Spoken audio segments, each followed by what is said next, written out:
तो जदि आप थंबनेल देखिए जब वीडियो पाक आइछन्ति तो 100% गोटे इम्पोर्टान्स वीडियो पाक आइछन्ति कहीं ये वीडियो देखला आप जानीजे एग्जाम देवा पूर्वर आप जानीजे जे चाकरी आप पाइबे ना नहीं।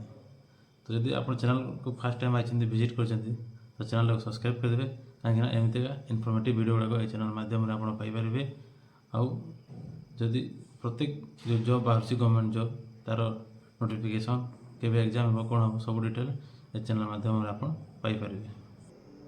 तो जब से टेक्निकटा आप जानवा चाहते आप सिलेक्शन हम ना ना ताले वीडियो लास्ट पर्यटन देखो कहीं आप जो स्किप करके देखिए ताले आप मिस कर जी कौ जगह आप मिस्टेक अच्छी कौ जगह आप हेबे ना ना से जिनसा आप मिस कर जी।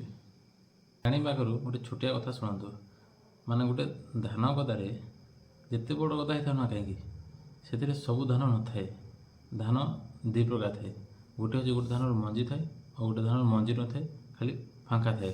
तो जदि पवन आसो से फांकाटा उड़ीज आउ धान गदार जो मंजी थी से धान गुड़ाक रही।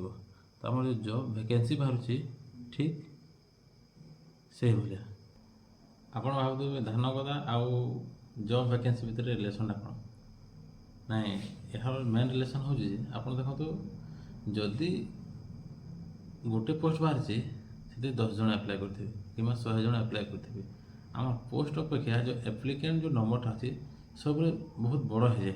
तो से जिन को देखिकी आम पिला मनोबलटा भांगी पड़े मैंने धरत 100टा पोस्ट बाहर से अप्लाई करदे 10,000 जन। तो से जो एप्लिकेंट जो नंबरटा अच्छी से देखिए आम मनोबलटा भांगी पड़े से जो आम एप्लिकेंट संख्या जो बड़ हो जाऊँगी आपड़ केमी भांगे से जो जाणिक आप कन्फर्म हो आप वर्ष चाकरी ए टाइम चाकरी पाइबे ना ना। तो जितकी देखो जितकी भी जन चाकरी अप्लाई करती एप्लिकेंट अप्लाई कर आम 5टा कैटेगरी डिवाइड करदे। फास्ट हूँ देखो जो मैंने कहते सीरियसली पढ़ापढ़ी करुवे किसी जन अच्छा से पूरा सीरियसली पढ़ापढ़ी करुवे हायर लेवल एग्जाम अटेंड करुवे जमी ग्रेजुएट लेवल बैंकिंग है एसएससी है सीजीएल है एसआई पोस्ट युवाक से प्रिपेयर होते भल कोचिंग रही पढ़ापढ़ी करेंगे से भी पकई था। आउ के अच्छा जो मैंने हार्ड लेबर करेंगे माने फिजिकाली हार्ड लेबर करेंगे फिजिकाली एक्सरसाइज करेंगे कि पढ़ा प्रति टी दुर्बलता थाए।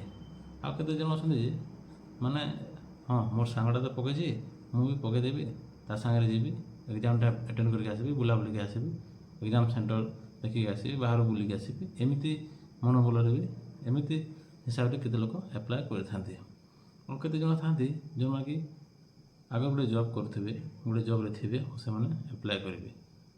तो से गोटे है 4 कैटेगरी गले 5 नंबर कैटेगरी है आम फिजिकाली अनफिट यहाँ तो आम डिफेन्स रे जाऊँगी फरेस्ट गार्ड जो मैंने अप्लाई करते कन्फर्म हो वीडियो देखला आप हम ना ना कहीं जो हाँ जो 5 नंबर कैटेगरी है फिजिकल जिनमें फिट न था आप भावुवे कि जड़े तो फिजिकाली अनफिट अच्छी ताल से आ कौन पकेब ये तो जाणिकी तो ना आज्ञा केते लोक था फिजिकाली अनफिट थाए कि मतलब जो नॉर्मल अनफिट थाए कहार कलर विजन है कहार आखि टी कहार कान टी प्रोब्लेम अच्छी एमती छोटिया मोटा जो प्रोब्लेम थाए से भावती कि काली क्वालिफाई होथर बोलिकी से आशा नहीं अप्लाई करते।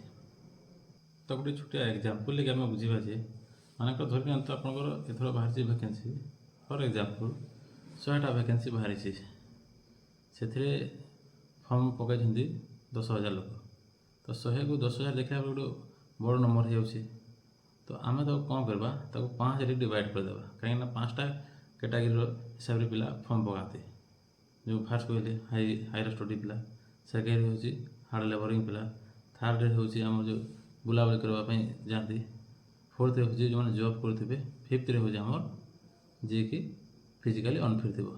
तो यही हिसाब से आम 5 रे डिवाइड करके जो 10,000 फॉर्म पड़ी थो 5 रे डिवाइड करदे 5 डिवाइड करदे आम के 2,000 ताहले आम जो 100टा पोस्ट बाहरी से 2,000 पिला एग्जाम रे बसवा मान नि बाकी पिला कटिगले 8,000 कटिगले एमती भांगी एवं से गोटे पोस्ट पर आप 20टा पिला रहिले।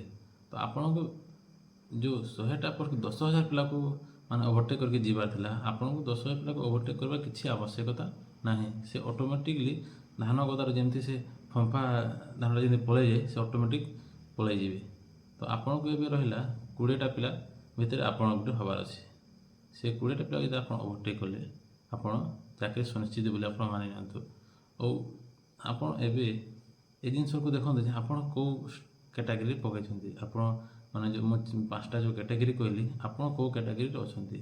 ଏଥିରେ ମ୍ୟାକ୍ସିମମ୍ 90% ଚାକିରି ପାଇବାର ଚାନ୍ସ ଥାଏ ଯେଉଁମାନେ କି ହାୟର ଷ୍ଟଡ଼ିର ତଳ ଲେଭେଲରେ ଥାନ୍ତି, ଯେଉଁମାନେ ହାୟର ଲେଭେଲ ଉପର ଲେଭେଲ ମାନେ ଉପରରେ ଥାନ୍ତି, ମାନେ ଯେଉଁମାନେ କଠିନ ପରିଶ୍ରମ କରୁଥିବେ, ଯେଉଁ ଗୋଟେ କ୍ୟାଟାଗୋରୀ ସେମାନେ ଯେଉଁ ଉପର ଲେଭେଲରେ ଟିକେ ଥିବେ ସେମାନେ ପାଆନ୍ତି ଅଧିକ। ଆଉ ଯେଉଁ ହାୟର ଷ୍ଟଡ଼ିର ଯେଉଁମାନେ କମ୍ ଲେଭେଲରେ ଥାନ୍ତି, ଆମର ଡିଫେନ୍ସ ଲାଇନରେ ମ୍ୟାକ୍ସିମମ୍ ଚାନ୍ସେସ୍ ଥାଏ ଯେଉଁମାନେ କି ପଢ଼ାପଢ଼ି ବି ଟିକେ କରୁଥିବେ ଆଉ ଗ୍ରାଉଣ୍ଡ କାମରେ ବି ଆଉ ଟିକେ ନଲେଜ ଥିବ, ଟିକେ ଆକ୍ଟିଭ୍ ଥିବେ। ଖାଲି ପଢ଼ିଲେ ବି ହେବ ନାହିଁ କିମ୍ବା ଖାଲି ଗ୍ରାଉଣ୍ଡରେ ଖଟିଲେ ବି ହେବ ନାହିଁ। ତ ଦୁଇ ଜିନିଷର ଯେଉଁ ମିକ୍ସିଂ ଥାଏ, ଯାହାର 50-50 ଥାଏ, ସେମାନଙ୍କର ପାଇବାର ଅଧିକ ଚାନ୍ସେସ୍ ଥାଏ।